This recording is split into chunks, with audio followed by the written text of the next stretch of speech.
What is going on, Bucs fans? It is day one. Football is back. Training camp.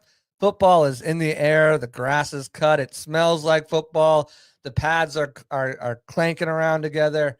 It's a good time to be a Bucs fan as football's officially back in Tampa Bay. You're here on the Pirate Parlay podcast on the Sick Podcast Network. I'm your host, JC Allen. Welcome back for another episode. We got a fun one for you. We got a special guest. Greg Auman's going to come on and give us his thoughts and takeaways from day one of training camp. Then we'll get into our defensive breakdown. Big show, action-packed show, your comments, all that and more right after the break. Turn up your volume. Because you're about to listen to the Sick Podcast. Pirate Parlay. Battle intercepted, picked off in the end zone. Bucs are going to beat the Chiefs. We're the champions of the world. The sickest Tampa Bay Buccaneers podcast. It's going to be sick. Welcome back to the other side here. Again, we got an awesome podcast for you today here on Pirate Parlay on the Sick Podcast Network. Appreciate everyone for tuning in. Like, subscribe, turn on notifications. If you're over on YouTube, come on, drop a comment. Get another reaction, any questions you guys have. Same thing on Twitter. Pop over here to YouTube. Like, subscribe, turn notifications, and everybody listening in podcast form after this. Appreciate you guys too. Training camp's back. Football's back. The guys reported on Monday. The rookies, veterans reported yesterday, and we are here today. Now, first day open up to the availability to the media, and I gotta say, it was really nice to be back. I wasn't the only one back. Other members of the media were there, including our special guest today, Mr. Greg Auman. Hey, man. How you doing? Good to be back. Yeah, it started off really nice. We were like, oh, this is good weather. We had cloud coverage, some wind. It got hot quickly, but this is, I imagine training camp 20 plus for you. What's it feel like every time you step up on that field for the first day? Yeah, it's cool to just get back into, kind of the rhythm of things. Like there's not much of an off season in the NFL. It's nice. Like mid-June to mid-July is about as close as it gets. But you definitely just get ready for having things to write about, instead of lists and rankings and speculation and this and that and who might happen and power rankings. And you get to the point where, once you get training camp, there's stuff happening every day. There's never a shortage of things to write about. Absolutely. It's never a shortage of topics from the guys that we get at the podium and everything we're seeing with our own eyes. Speaking of that, what stood out to you today, day one at training camp? Nothing much. I mean, as Todd Bowles will tell you, it's just, non-contact first couple days. More than anything, it's just resetting like the defaults at all the positions and who's where and what the expectations are. You learn a new set of numbers and jerseys and all that kind of stuff. But no, it's cool just to be back and see, hey, this guy added a beard, and hey, this guy got a haircut, and this guy put on some weight. This guy lost some weight. So it's one of those where it's fun just to reset. You have this rhythm where you see him every day for 4 months, and then like boom, you don't see him at all for 6-7 months. And it's a whole different deal. Right. So it's neat to catch up with everybody. We're really just starting to get to talk to people and catch up on things, but this is the first. It's kind of that first day of school kind of vibe, really. Exactly. Everyone's getting to know each other. You're passing the ball around. My name is. Because there's always people new there too, especially in training camp. I always see these there's always people, a bunch of interns and young kids. I'm like, it's fun to like go back when like it was your first time there, and you're like, oh crap, like I'm in a football field. Like it still gets surreal sometimes. Like I'm talking to Mike Evans right there. He's just a person, just a player who I look at him but like when I take myself back and like. Talking to Mike Evans right now. Not many people would like kill for this. So it is, you get those kind of feelings like, hey, we're back. We're around these guys and, we're helping to try to bring the best content we can. But you're right. There's not much to see here. It's all speculation. And until we get pads on, that's when the show is going to start. And one of those individuals who really needs to make a good showing is Charlie Heck. He's taking a lot of snaps at starting left tackle. What are your thoughts on the situation with the way the whole Tristan Wirfs thing was handled? Do you feel like, are you one of those who feel like maybe should have kind of noticed this sooner? And then Charlie Heck, what's your comfortability level? Obviously, as Todd said, we haven't seen him play football in a Bucs uniform. We've seen him play elsewhere, but it's a different everything. What's your comfortability with him stepping in and confidence with the coaching staff getting him ready. Yeah, I'm not one of these pitchfork types that's all mad and thinks there was negligence and misconduct with Tristan Wirfs. I mean, it's one of those where, I mean, he was hurt, last season. You're hurt at the end of the year. That's a body part they're going to keep track of. So, I mean, I think, for whatever reason, at the end of the season, they thought it was an injury that would kind of heal with just taking it easy and rest and rehab. And then even in June, I mean, you see it in June, he's got a brace on his knee. He's not working, doing really much in practice. That's something they're aware of then too. So even if they wanted to do the surgery in June, they could have. And again, for whatever reason, even with that where it is, they felt like, again, you can't scope every single body part you think might need surgery. Right. So their diagnosis was that with more rest and recovery, it'd be okay. And they went in and looked at it. It was worse than they thought. So it's not ideal. You don't make a guy the highest paid offensive lineman in NFL history to then have surgery right before the season and miss the start of the year. So it's not by design at all, but this could have, as they said, could have been worse. It's something that could have happened week before the season, Tuesday before a game or something like that. They've got basically 2 months to, just under 2 months to figure things out from a standpoint of who they think is best, how they game plan around him. Charlie Heck is the guy right now, as you mentioned, 28, veteran, like 6 NFL seasons, only 23 starts, only had 2 last year. This time a year ago, Bucs brought him in week 2, worked him out, and said no, would rather sign Raekwon O'Neal, and that's for a practice squad job. So again, it's one of those where the timing is unfortunate for the Bucs because they had Justin School, who's a guy they really liked as a swing tackle the last 3 years. They lose him, crazy as it is, because Minnesota had an injury and could sell him on, hey man, don't just be a swing tackle. We're going to need somebody to start X number of games. You can come here and be like, oh, you understand why he might like that. It's not like he got a crazy amount of money. He only got $2 million. So had he known that Tristan Wirfs' knee was bad enough, he'd get a couple starts staying in Tampa. I'm sure he'd stay here. He liked it here. The Bucs didn't necessarily replace him with a same caliber. Charlie Heck hasn't played as much. Was with 2 teams last year. So there was already a vulnerability there. If something happened, maybe you have to, find somebody else. So, I think they're starting that process right now. They had George Fant came in yesterday, former Seahawk, former Houston Texan. Again, guy with a long history, plenty of years in the league, lots of starts, 60+ starts.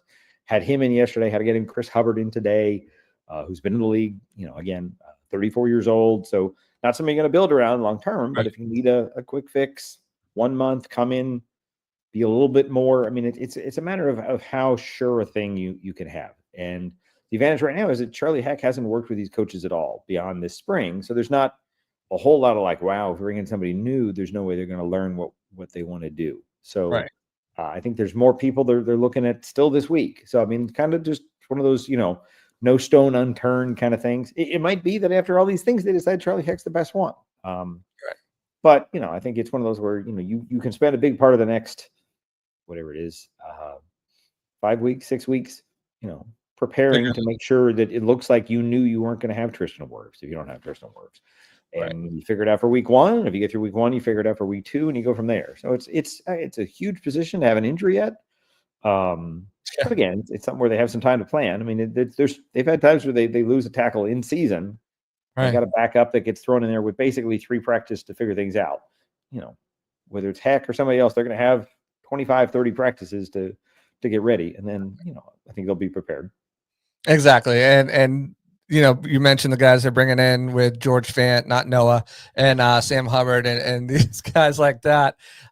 It's also just to kind of keep the emergency list refreshed, right? Because they don't have a ton of depth behind Heck. Ben Chukwuma is as raw as they come as an undrafted rookie, to the point where they really prefer Elijah Klein along the interior, but he was taking right tackle reps today on the second team. So it's also, hey, we got to make sure we're prepared, because if Charlie Heck goes down, we're in a world of hurt. So they've got to keep those lists refreshed. I don't think Richard, I think, is kind of poking. He says, is not signing Noah Fant a sign of how confident the Bucs feel about Christian's return?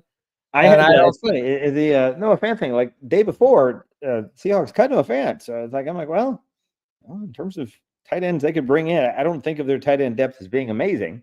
Not that they use the tight end a ton, but I called around on that, and he and Tristan Wirfs were tight in college, and you wondered about, if you're looking for a place that could use a tight end too, kind of makes sense. Right. So when it happened, it all happened quick enough where I got It was Stanton, just so funny. The whole part of it was, and I'm not trying to like put you on blast, but the whole funny part about was because Rick did it too.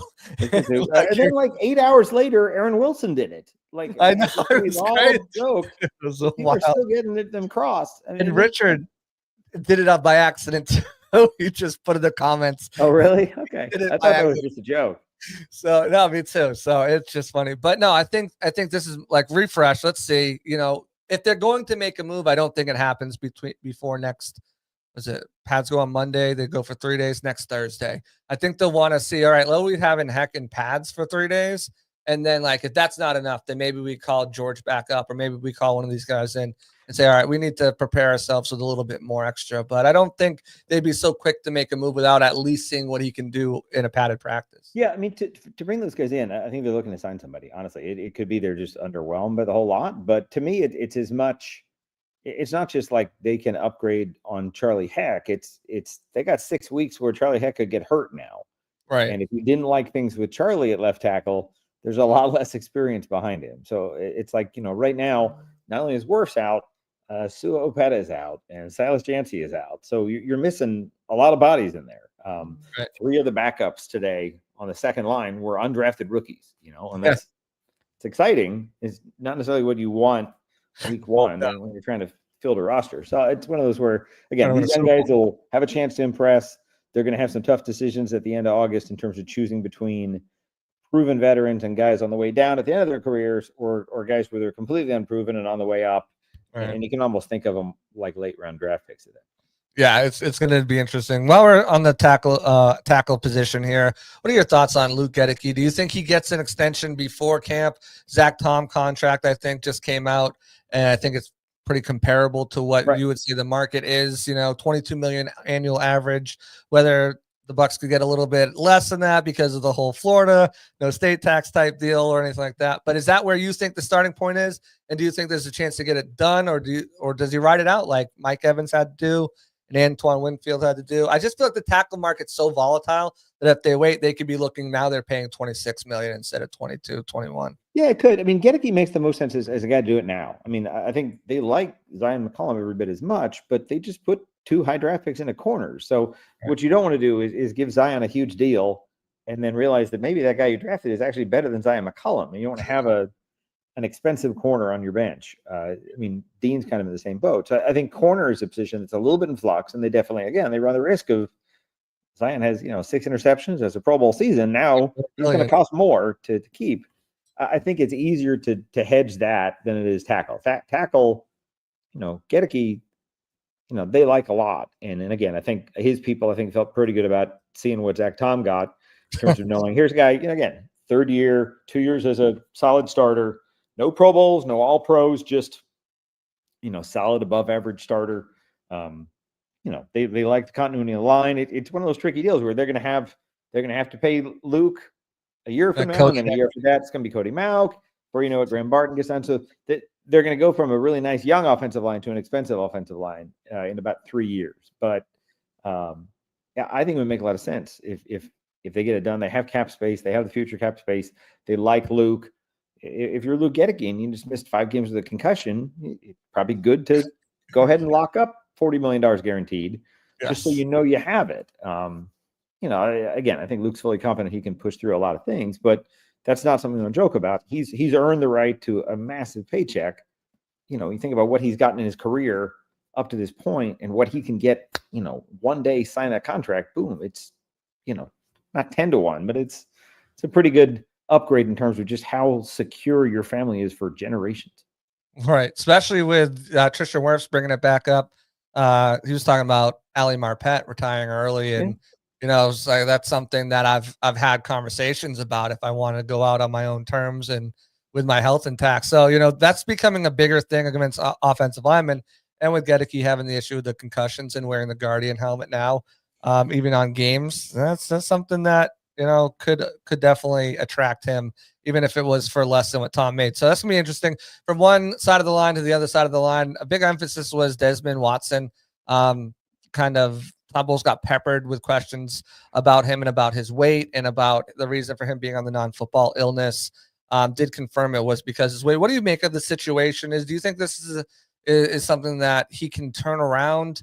Obviously, he's been given every resource right now that the Bucs have to put him in a position to succeed. But is this something, do you think, is surmountable for him, or is it something that we see a couple weeks down the line and he's retired from football?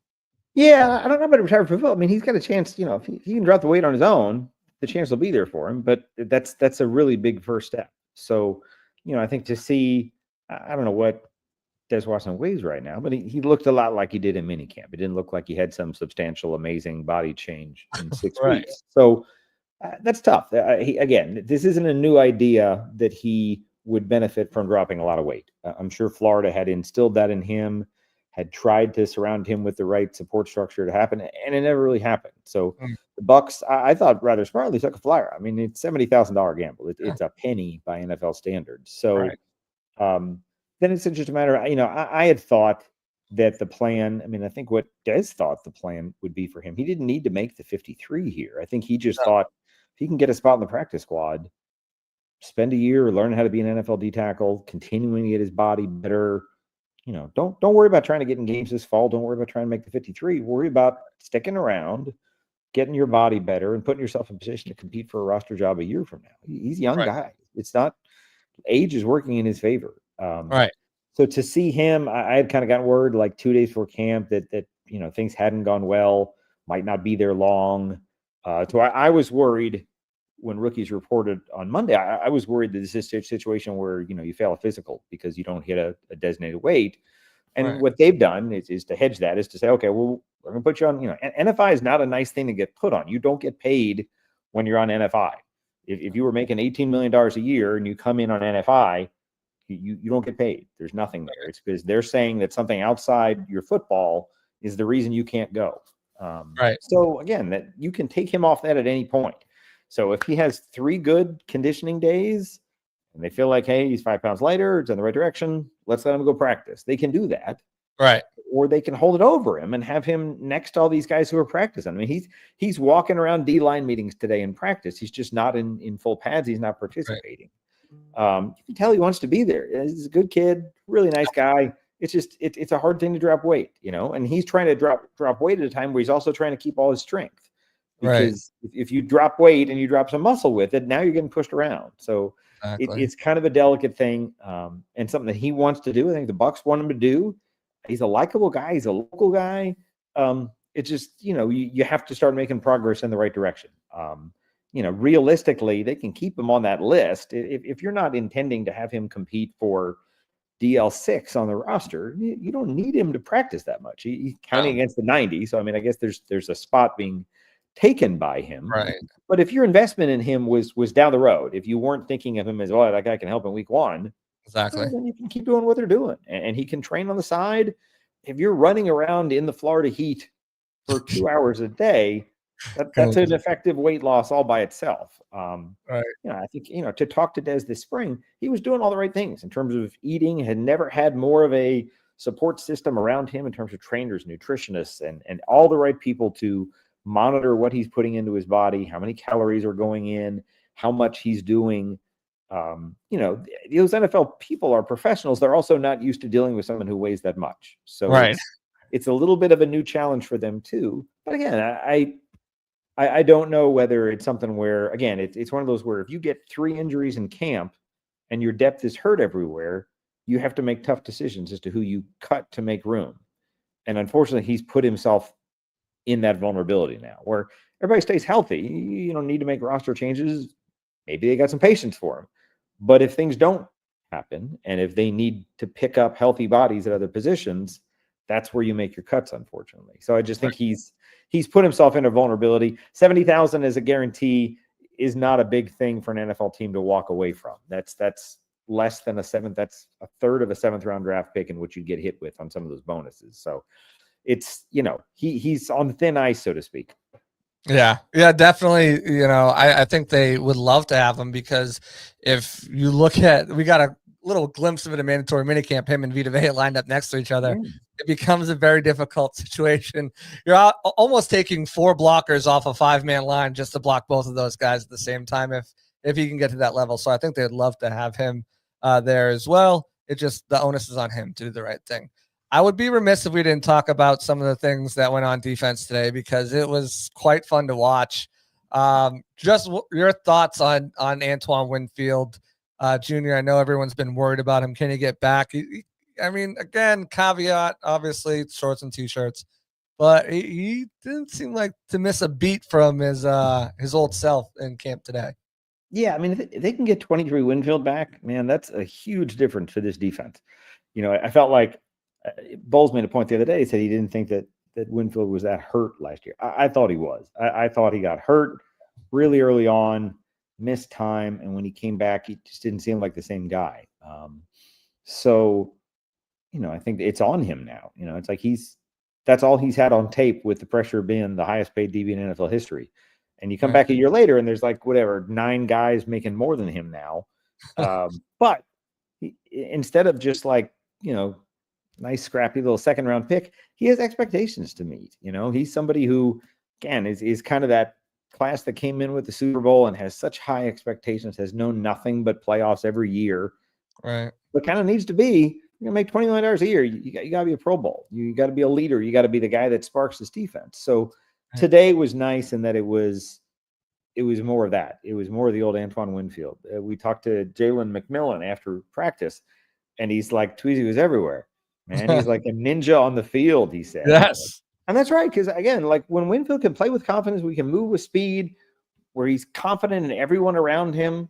I think that goes a long way to him being able to freelance a little. Yes. He's really dangerous when he does that. So it's a matter of, I mean, for him to kind of get maximized, he's got to feel good about Tyke next to him. He's got to have healthy corners in front of him, a nickel he can work with and communicate with. But in terms of, I mean, I think we think of the defense in terms of big additions, and we think about Hassan Reddick, and we think about rookies popping up and stuff like that. That's a really easy addition they can get just by him being his old self. And I think if he can do that, if Servacia Dennis can be healthy, they're huge additions, even though they were there before. And that's the difference for me between a good defense and a great defense, is if those guys can kind of maximize who they can be in this defense. And it's just everyone else too, the way Antoine Winfield can just being on the field lift there. I mean, Zion feels more comfortable to take chances and risks if Antoine Winfield Jr. is there, because he knows he's got a safety that can not, unlike last year towards the end of the season where it was a who's was going to be back there for a while. So yeah, his presence can do a lot, but that interception that he made today just kind of set the scene. Mike Evans coming across the field, Zion McCollum, really tight coverage, actually jumps in front of Evans, gets the pick.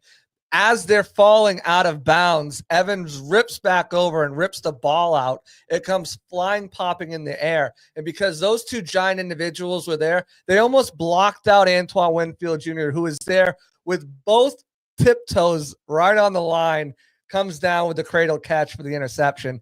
It was one of the craziest plays between that and Deion Jones. And then Sterling Shepard comes across the field. He tips it, or Tyke tips it. He tips it twice to himself and lays out, catches it. There were some crazy catches today. I missed those. I think you were on the side of the field. I was on the behind the offense, so I was looking for Tristan at the time, and it's one of the where you get screened, and all you hear is this oohs and ahs. Oh yeah, and you just hope that at some point the team's going to post video. They seem like they post less practice video than they used to. I know. Since we can't record during the team periods like that, I really hoping they will, just so people can see what a play it was.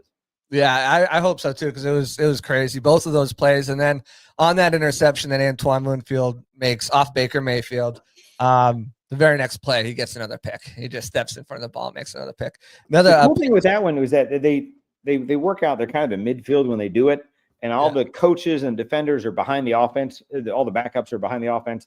And Antoine did what Doug Martin used to like to, no matter what happened, whenever he got a run in the open field in non-contact, he would just take it to the house. He just made a point of accelerating and 65-yard touchdown. And it's like, they stopped caring about you back at the 35. And Winfield did it. Winfield just kept motoring, man. And it's like he had it, and you could see him visualizing, hey, this happens in a game, this is what I'm going to do. And he didn't let off the gas until he got to the end zone. And then a couple plays later, it was Mayfield hit the bench after that, of course. 2 back-to-back picks. It's Trask time. Trask goes in. He does fine. And then Connor Baselick comes in. First pass, crazy tip by climbs the ladder. Bryce Hall climbs the ladder and tips it down. The second pass to Bryce Hall, he picks it, and then he runs it back like Antoine did. And then to end practice, Connor Baselick again throws to the left side. Warren Peoples is there, and he drops it. The defense was all over the field today. Hassan Reddick and Yaya Diaby and even David Walker in the backfield at all sorts of pointed times, would be sacks if you want to call them. But are you alarmed by that? Or are you like, it's defense has the upper hand first right day, now? it's one of those where defense, everybody, I mean, again, I know that David Walker's new, but most everybody in that defense has been in that defense for a long time. So offense is kind of tweaking things. No, I mean, if it keeps up and there are 4 picks a day or whatever, I guess it's problematic. But right now, it was just it still felt kind of anecdotal and just kind of, okay, cool.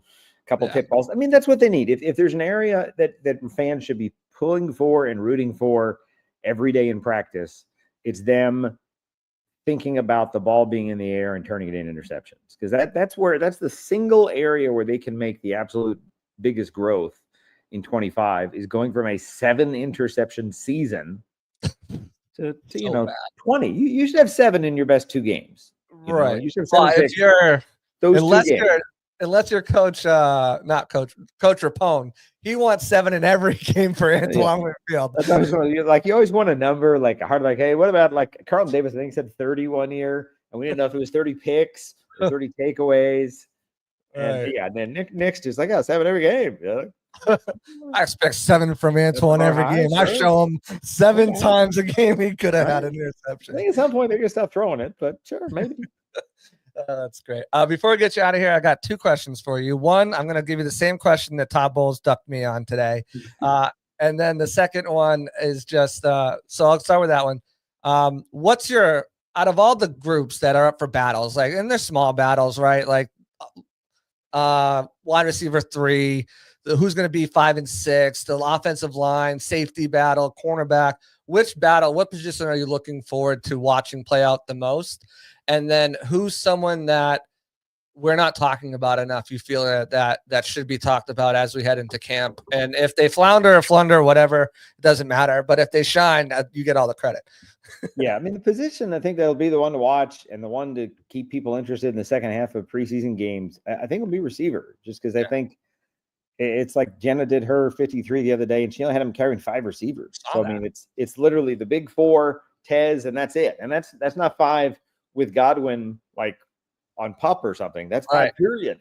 So like Trey Palmer doesn't make it. Ryan Miller doesn't make it. Rakim Garrett doesn't make it. Sam Johnson doesn't make it. I'm missing somebody else. There's Shepard. Yeah, Shep. Sorry. Right. Shep doesn't make it. It's one of those where there's about 9 guys that people know really well from last year, and they're not all going to make it. So whether they can show enough in preseason that they get future 7th for somebody, or they trade it for a spare part somebody else needs, I just think there's going to be 2 guys that make other 53s and a couple you get back in the practice squad. It seems like a really deep group that they keep investing in. I mean, it was, I would have said it was one of their deeper positions before they added a first rounder. And also, I mean, Tez Johnson, people are just penciling in the 53. I mean, he probably has been a 4th anybody to have a return job. So anyway, that's definitely what I'm looking at, is just this 9-10 guys. And if everybody's healthy, there's going to be really good guys that can't make the squad and land somewhere else. In terms of a player that we don't talk about, or a guy that we haven't really talked too much about, Voss Dennis is a guy I think is just crucial to the success of this defense. We were joking with Levante today, and maybe the third question Levante got asked was about Voss Dennis. He's like, Voss doesn't get any compliments from me. Like he's getting it. All these people talking about him. He's going to get a big head. He hasn't earned that. He's like, if Walker wants to get, Deion Jones wants to get compliments from me all day. And he's joking, and Voss is about 20 feet to the side. It's so funny. So he came back. He's like, no, he's very smart. He's done a lot of good things. Has a chance to really be something.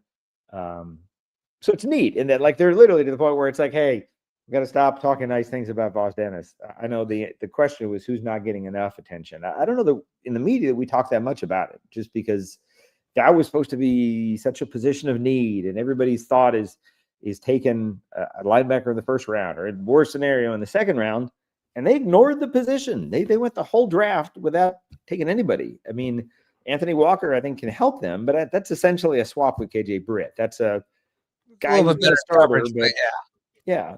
So I think that really speaks volumes to how confident they are in what he can do, and also how hopeful they are that he'll be healthy and a part of these things. Because, I mean, the nice thing is if he does well, you have to plan for life after Levante's here, after he's gone. So if you have somebody that you feel is a good starter, then if you're pairing him as a third-year guy next year with a rookie, it's not so bad. It's not all new people coming in brand new, have never been in this defense. So I think he's just a really big piece for the middle of the defense, which was just such a sore spot and such a weakness, and something that was exploited by everybody that faced the Bucs for really the whole season, at least after the Lions game. I think if they can make that a strength and make that something where Levante isn't feeling like he's carrying somebody else around on the field, he can freelance and just be a guy that makes plays. I think it frees up everybody around him. So I think Voss Dennis, again, without putting too much on him, is a really, really big key to if this defense can take the step of being just to get into that like middle tier NFL defense. That'll do wonders. I mean, if they're 5 points a game better on defense, that's 2 or 3 wins that'll. If they didn't have last year. Yeah. Right. Absolutely. I'm with you. I think the wide receiver battle is going to be good. I think wide receiver 3, whether I think Ibuka probably ends up as wide receiver 3, I think they're both going to have a fair amount of snaps. So I don't think it's going to be too much of a discrepancy. I just think Ibuka is a first round talent. And so far everyone has nothing but amazing things to say about him. And I think you're going to see that once the season starts. Someone asked me about Garrett Green. I was like, oh, buddy. I don't. He's like 50 practice squad. I'm like, oh, buddy, I don't know. He's got an uphill battle. But again, there's a world where, again, there'll be good battles for practice squad jobs. And if 2 guys miss the cut and get cut elsewhere, now suddenly that path to third receiver on the practice squad, where you're repping somebody's undersized quick receiver on the other side, is in play. Again, you want your practice squad receivers to be upside developmental guys, right? Garrett Green's been a receiver for about 2 practices. I mean, I guess you can count the spring and he worked there, but in terms of real work, it's brand new to him, and it's somebody who threw the ball a lot, has a really smart offensive mind. It's tricky because if I were an undrafted receiver, I would not be coming to this team. This is not, this isn't a guy. Oh yeah, I see right there. This guy gets hurt. This happens. Suddenly I'm wide receiver 12. Got to at least work on punt return or something, man. Show something. Even Edelman had to. That's how he started, was punt return. Like, you got to do something. Who knows? We'll see. It's early, but I do agree with Dennis too. I think it's a position that a lot of people aren't talking about as much, because when they look back and see kind of Dennis, their experience, I mean, he's performed well so far in games. He hasn't looked at him in a game and since really early on, I think in his rookie career, like he's been pretty solid, and I think people are banking on that. And the amount of love that he's been getting from the whole Bucs organization. I'm not going to talk bad about him, but they seem really authentic about how excited they are, and you can see why. So I'm right there with you, Greg. I appreciate you taking the time. Go ahead, tell everybody where they can find you, what you got cooking up next. Yeah, nothing too much. Just getting back in the swing of thing. Everything I raise is at foxsports.com. I'm on Twitter at my name, Greg Auman. Nothing huge. It's kind of first week, so you're letting things happen. I'll be writing about this team and other teams as stuff shakes out. We're kind of getting into the grind of the season where you don't necessarily know. There's not a lot of big projects you're working on. You're just getting ready for things and blink, and it'll be Titans here. And I'm writing about Cam Ward and going from there. Yeah, someone has to write about Cam Ward, right? First round draft pick as a quarterback, right? First overall, and wouldn't be able to tell me. It's been quiet. All right, thanks, Greg. All right, man. Have a good one. Good to see you. See you tomorrow. You too. Yeah, Cam Ward. It's been quiet on the Cam Ward front. No one's been talking about that first round pick for the Titans, first overall there. But yeah, defense ruled today, like I told you. Winfield with those 2 interceptions back to back. Some really solid pressure from everybody. coming across the line as everybody you want or expect to hear about. With all the buzz around David Walker, he was back there. Hassan Reddick, obviously, Yaya Diaby, those guys were all back there wreaking havoc. So it was a good first day of practice. I think at this point, again, there's a lot of moving parts.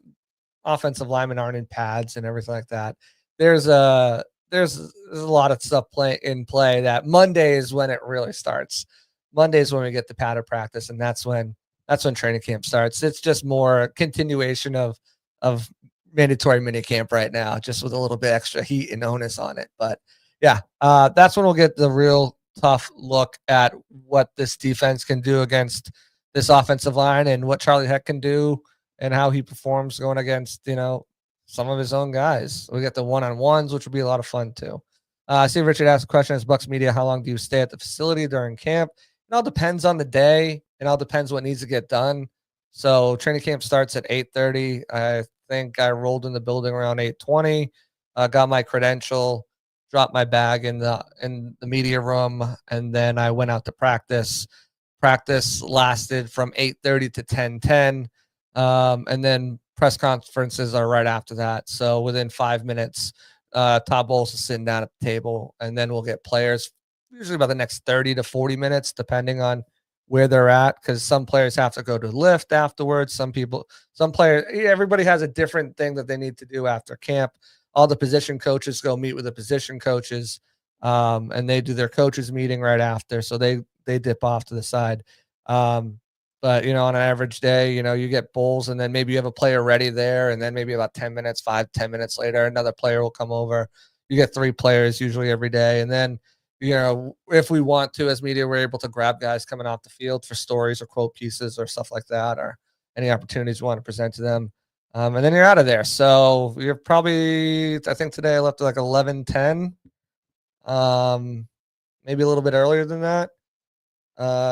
Unless you have something like you got to do some writing or something like that. There's a piece that needs to go out. Someone got injured. It's a really good quote that you want to get out before anybody else.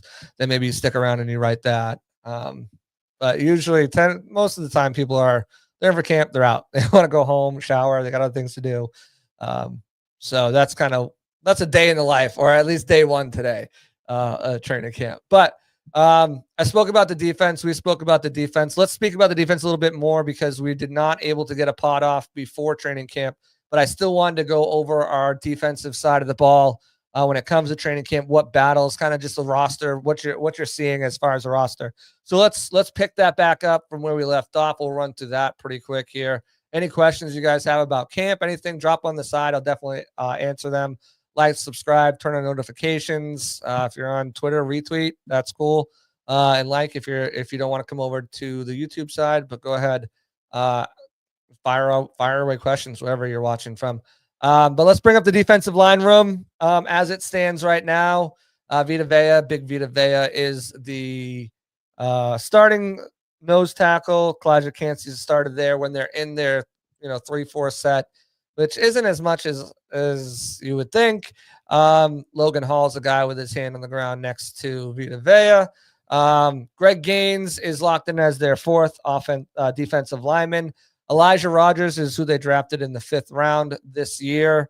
It's kind of a little bit of a tweener, like a Will Golston type, Logan Hall type.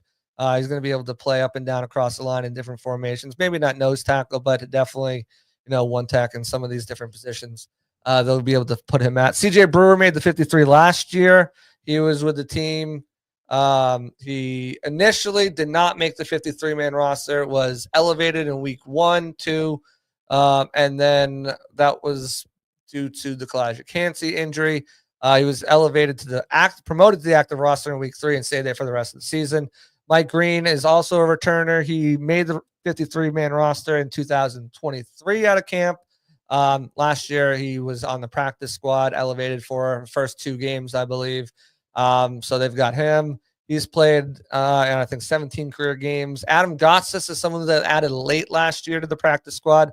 He's got the most experience out of the guys who are competing for potentially that 6th spot. If they do keep 6 defensive linemen, 54 starts, I think he's got like 10.5 career sacks, 256 tackles, something like that. So he's got a lot of experience. 32 years old, former 2nd round pick from the San Francisco 49ers. I think if anyone's going to challenge maybe a guy like Brewer for that spot, who had 2 sacks last year, brings the energy. They do like him, former UFL player. Adam Gossis is his direct competition, I feel like, right there. We talked about Desmond Watson with Greg Auman, and again, I feel like that's the play is get him on the practice squad. If for whatever reason, he becomes available during the season, you can always elevate him. But if you do want to develop him and see if you can get him to a size where he can be effective on the field, that would give you a true nose tackle they haven't had really. Greg Gaines is the backup nose tackle, and he does an admirable job, but he is not in the same vein as Vita Vea. That'll give them a true nose tackle type presence behind Vea.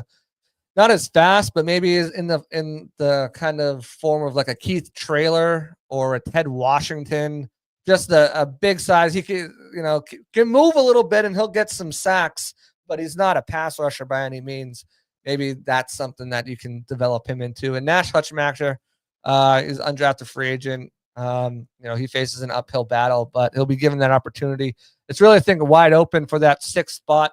If they do keep a 6th spot on defensive line, they could decide that they need that depth somewhere else at safety and just roll with 5, put 2 on the practice squad, elevate as they need, or 3 on the practice squad like they did before. It will be interesting to see how this plays out. But Vita Vea, Elijah Cansey, Logan Hall, Greg Gaines, Elijah Rogers are your locks, I believe, unless Rogers just absolutely craps the bed in camp. But even then, I think they're going to bank on the talents and the traits that they've seen. So it really comes down to the other 5, Brewer, Green, Gossis, Watson, and Hutchmacher. Again, I think Brewer, he's the one I put on my 53-man roster prediction that went out on Bucs game day. But I think Gossis has a good chance to challenge that.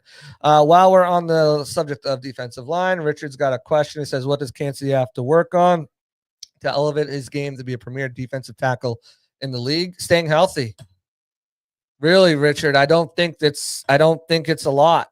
I think it's just staying healthy. If he does, I think there's a good shot at Pro Bowl for him this year. You saw what he did last year, 7 sacks, missed 6 games of the season. I think he can be an absolute game wrecker, especially when you add someone like Hassan Reddick on the other side, who's going to, even furthermore enable teams to double team, multiple players because you're already doubling Vita. You can't double Vita and double Hassan because now you're leaving Kalijah Cansey and Yaya. Or even if you're doubling up Yaya with a tight end, it's just you can't. It's just too many people. There's too many good pass rushers on the team. So someone's going to eat. I think Kalijah Cansey is going to be a big beneficiary of that, especially because the way they use him, moving him around, disguising him in some certain looks and having him come out of all different angles across the defensive line. So I think he can Pro Bowl season, just got to stay healthy. And if he does that, when we move on to the edge rusher room, I think it's going to benefit everybody else here. Hassan's going to feed off of Vita Vea, and he's going to feed off of we got cut off a little bit. He's going to feed off of Vita Vea. He's going to feed off of Kalijah Cansey. He's going to feed off of Yaya Diaby, and same thing with Yaya Diaby. This front 4, and it's the thing we've been saying the last couple of seasons, right? The Bucs can't get they can't get enough push with 4. They can't get home with 4. They can't get home with 4. I don't feel like we're going to be saying that a lot this season. I really don't.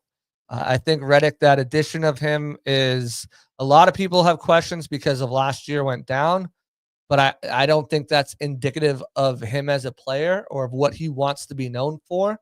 I think he's pretty TO'd about how everything went down last year, and probably would have just stayed with Philly. Obviously, I mean, they won a Super Bowl, but would have just kind of rode that situation out had it was just going to end up the way it did anyways.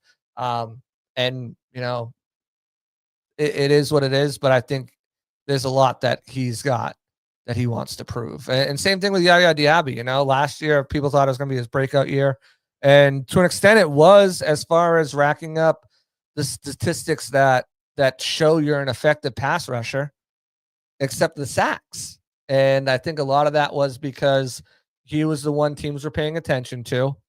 If we got to slow someone down on offense, it's going to be Yaya Diaby. With that not being the case every time now, because there's a viable threat on the other side and two giant threats on the inside, I think it's going to free him up to have some more opportunities. I know he's worked his tail off. I wouldn't be surprised. You see this duo of Reddick and Diaby, eclipse maybe even 20 sacks between the two of them. I think there's going to be opportunities for them. Chris Braswell, he's got a lot to prove in year 2.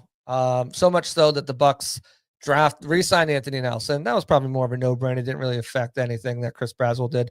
He's just a really, heady player, and just is in the right spot at the right time and makes the right plays. He's steady. But when they drafted David Walker in the 4th round, that kind of told Braswell, hey, we still have faith in you. We're not going to take someone in the 1st and 2nd round, or maybe even the 3rd round, but we need to get better here, and we don't have time to wait for you to develop. And so far, everyone has said the right things about Braswell. They're excited. It's kind of clicked for him. He's not focusing on football, and on everything else that's going on in football. He's just focusing on what he needs to do. And, it's tough as a rookie coming in, especially when you have the whole offseason, half of your offseason is just dictated for something that doesn't involve football.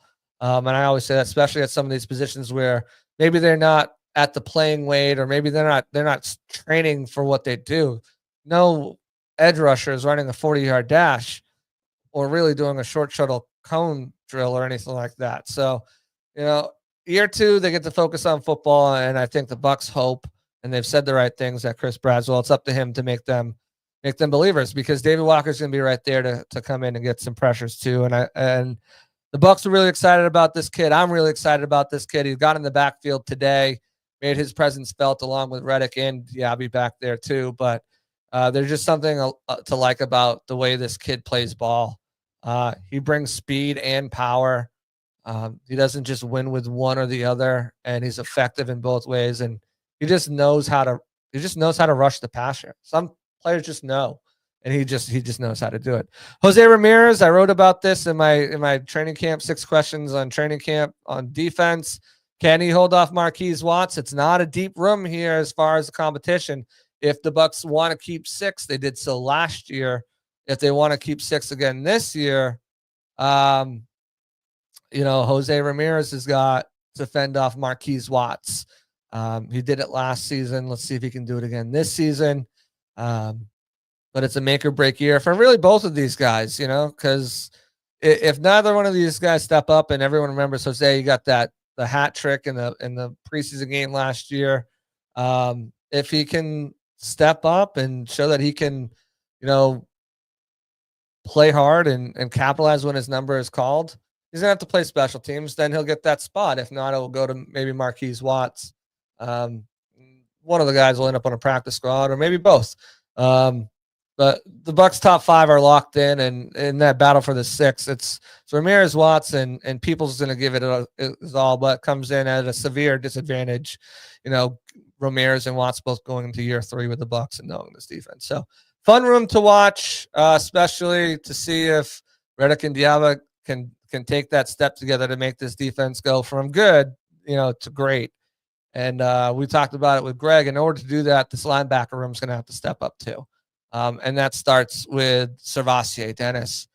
We know Levante David is back, linebacker room. Levante David's back in year 14, and he lost a step. There are some things that he wasn't necessarily Levante from old, but that's to be expected. But 19 miles an hour chasing down Jaden Daniels in the playoff game, he still got it. And his just ability to read and react, and his study habits, and knowing just exactly what a team's trying to do based off everything that they're doing as far as the formation they're in, the way the receivers are aligned, all those different aspects just trigger memories for him from his study, and he's able to be there before players can get there a lot of the time. That's why he racks up so many tackle for losses. I think he had 17 last year, or maybe that was the year before, and he had like 12 last year, but he just racks them up because he's just so in tune with football, and his instincts are so off the charts. And there's no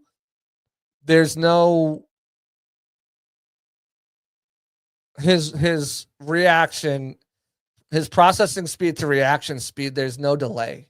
It's instinctive. It's boom, boom. There's no delay.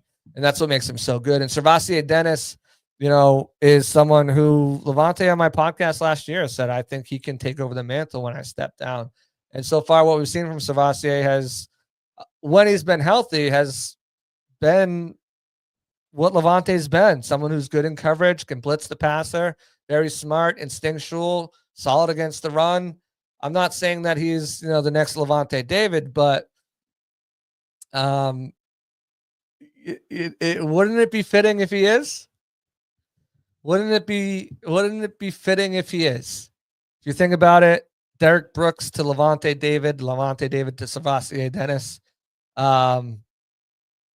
Each one of those Bucs linebackers, great Bucs linebackers, spending time with the next one.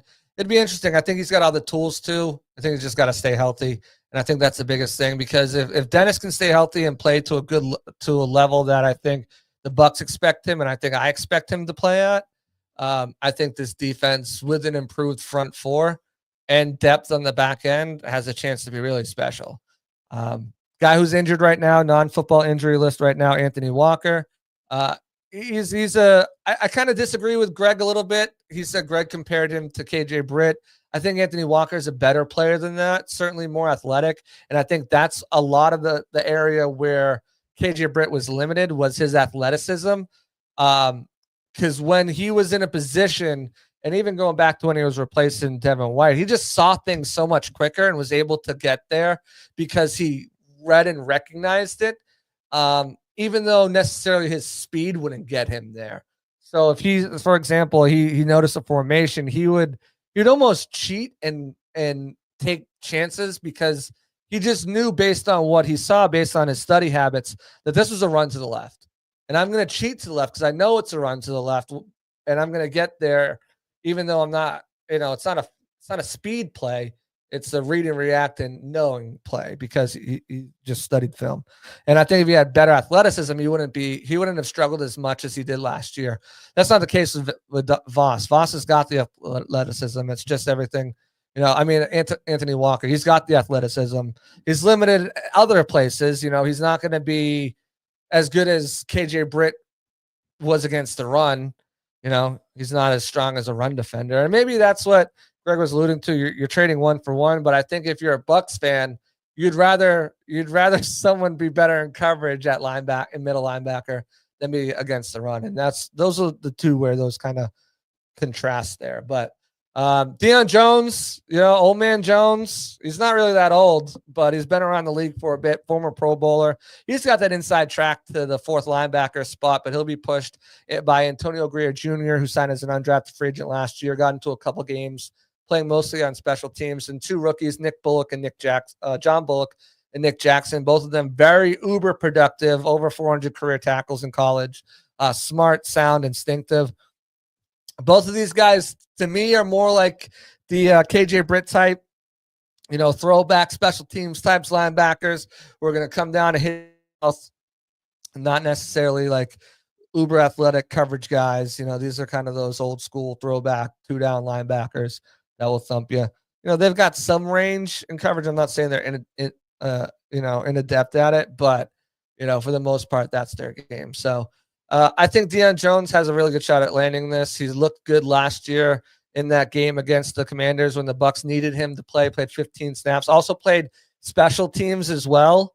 So that was a big thing. Deion Jones at his age coming in and playing special teams, not being too proud. So that's going to be the biggest factor right here at linebacker 4.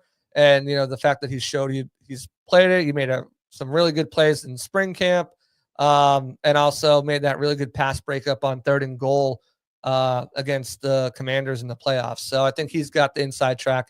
Antonio Greer probably is battling with John Bullock and Nick Jackson for a spot on the practice squad. Unless they want to go younger, then they might keep Antonio Greer. So we'll see how that all plays out.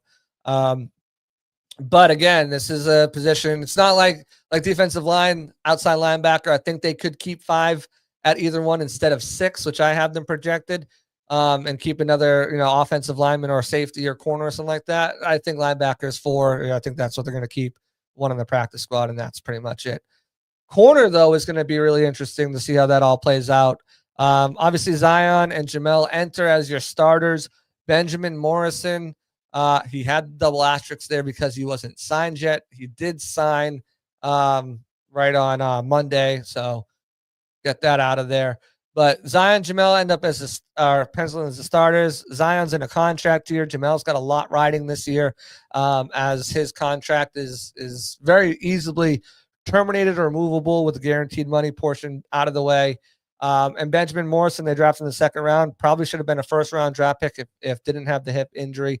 Even with a hip injury, first-round talent. We'll see how that all plays out. If he can challenge Jamel Dean for that starting spot. Todd Bowles wants ball hawks. If they're both the same and Benjamin Morris is coming down with more interceptions than Jamel Dean, that could be a situation worth watching. I still think Jamel enters the season as a starter, and Benjamin Morrison is there in case of injury and maybe get some snaps and certain looks and stuff like that.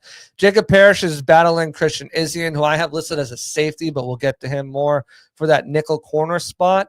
I think this is really Jacob Parrish's job to lose. Christian Izien has earned the right to be the starter there. Has done it the last year. Came in as a rookie, did a lot of it last year while Taki was hurt. Has been effective in that role, but I just think when you look at the talent, the speed, of Jacob Parrish, the physicality, the ball skills, I think it's going to be a tough battle for Christian Izien to come away with, and that starting job from him. And even if he does, I don't think it's for very long, because with Izien, why he's listed as safety, we'll talk about him and his versatility. I think Jacob Parrish is more, and Bull said he sees him as an outside and a nickel, but I think the pressing need is for him is that nickel, and I think that's where he'll get the starts. Whereas I think Morrison, who he said could play nickel too, I think is more of an outside corner. Bryce Hall's back after dislocating his ankle in week 1, missing the entire season. And what a day for Bryce Hall today. Coming back, first day of training camp. He gets an interception and he gets a big pass deflection. Super happy for him. Bryce Hall is someone who I met with last year early on in camp, and just the nicest guy. Just really nice guy. So super excited for him, and just the road that he's went on. The next, I think that's your lock for 5 right there. McCollum, Dean, Morrison, Parrish, Hall. Usually, typically, the Bucs keep 6 corners, 4 safeties. Again, I mentioned that they could tweak their numbers on the defensive line or edge rush room if they wanted to, and add one here at corner or add one at safety. And safety makes a little bit more sense. I'll get into why once we jump over to there next. But if they wanted to at corner, they could keep a 7th corner as well. But I do think they only keep 6, and I think Kindle Vildor is the guy. And a lot of people kind of groan and say, oh, Kindle Vildor. But, I mean, he's a veteran with starting experience. I think somewhere around 15 to 20 games of starting experience. Even if it's not great, it's already a leg up over what Tyreek Funderburk and Josh Hayes had coming in last year. He's also very physical. Like, he's one of the most physical corners in the league when it comes to tackling, when it comes to, press man coverage is something the Bucs want to get more involved in. He's a very physical corner, and he plays special teams. And I think if you look at the situation the Bucs were in last year at cornerback, they don't want to find themselves in that position again. When you're having undrafted free agent Tyreek Funderburk and you're having second-year cornerback, third-year cornerback Josh Hayes come in as a career special teamer and starting games, I don't think they want that. I think that's why Kindle Vildor, and he received a special shout-out from Jason Light a couple months ago. He was talking about him when he was doing his big media tour. So, anytime a GM is taking stock in a potential 6th cornerback, I pay attention. So I think Vildor probably gets that spot, keeps them out of the loop where they do have 2 rookies, but they have 4 guys with veteran experience. And then you put Tyreek Funderburk and Josh Hayes and maybe Roman Parody. Parody closed out mandatory minicamp with an interception, and he's looked all right. Maybe they want to go. They see what Josh Hayes is. Special teamer, not a starter. Let's see what Roman Parody is. Can he be a special teamer for us on the practice squad? Can he be a guy? And maybe they keep him over Hayes. But I think Tyreek Funderburk, they didn't want to risk him to the waiver wire last year. I think they'll be fine if they do it this year with the influx of undrafted guys. And I think they'll be able to sneak him back on there. And then who knows? Maybe they get someone from another team cast off that they liked, or maybe it's one of these guys. But expect them to keep 2 cornerbacks on the practice squad, much like they did last year, as well as 2 safeties on the practice squad. And which 2 safeties that will be, will be really interesting once we look at this room, because I think the hope is for Antoine Winfield Jr. to be back where he was in 2023. And day one of minicamp or training camp, off to a great start. We'll pull the safety room here. Tyke Smith, again, he's playing safety now. He got a big pass breakup. He was around a couple other balls. I think it's going to be a fine transition. It is one of my burning questions that I'll put out there. What's that look like, that transition? But with him having experience in snaps there in college and even last year, I don't think it's going to be that dramatic. It's going to get him on the field more. He's a playmaker. That's what he does. It's what he did in college.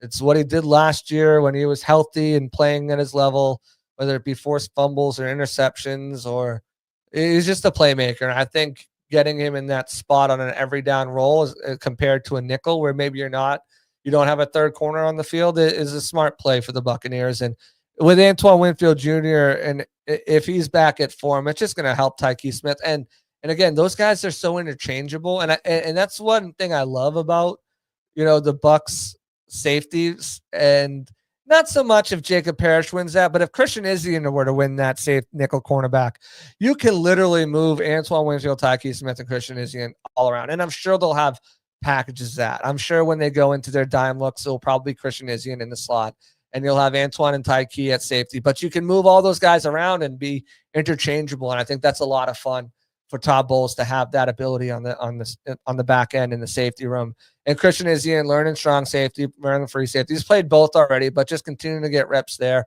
as well as nickel cornerback, is only just going to put them in a good situation going into the season where they've got versatile guys who they know can step in and play the game. After that, it gets real murky because there's about 5 guys fighting for potentially one spot. Again, I mentioned it. I'll mention again. If they want to keep 5 defensive linemen or 5 outside linebackers to keep a fit safety, this is a prime position. I think that you could see it, or offensive line. If they feel like they need an extra body there, that's where you could see it. But fit safety is one where I think you could definitely see something happening this summer, just because of the versatility of getting guys like Christian Izien, but also a guy like JJ Roberts, who's one of my dark horses to make this roster. Extremely hard roster to make as an undrafted free agent. I think he's a guy who can sneak in there, and I did have him beating Kayvon Merriweather for that spot in my 53-man roster prediction. But the more I think about it, the more I think they could potentially go with just 5 edge or 5 defensive tackles and keep a safety, especially one with versatility like JJ Roberts was playing nickel, but he can also play safety. He's got good speed, athleticism, and maybe you keep Kayvon Merriweather, who came on towards the end of the season. The Bucs liked what he brought towards the end of the year. He knows the system, been in it for 3 years now, and it allows you to look at, maybe you only keep one safety on the practice squad, and then you're looking at Shiloh Sanders, Rashad Wisdom, Marcus Banks. One thing to note, Marcus Banks has been taking since spring work. He's been taking the reps at safety number 2 next to Kayvon Merriweather, behind Antoine and Tyke. So that's something to monitor. Maybe Banks is higher on the depth chart.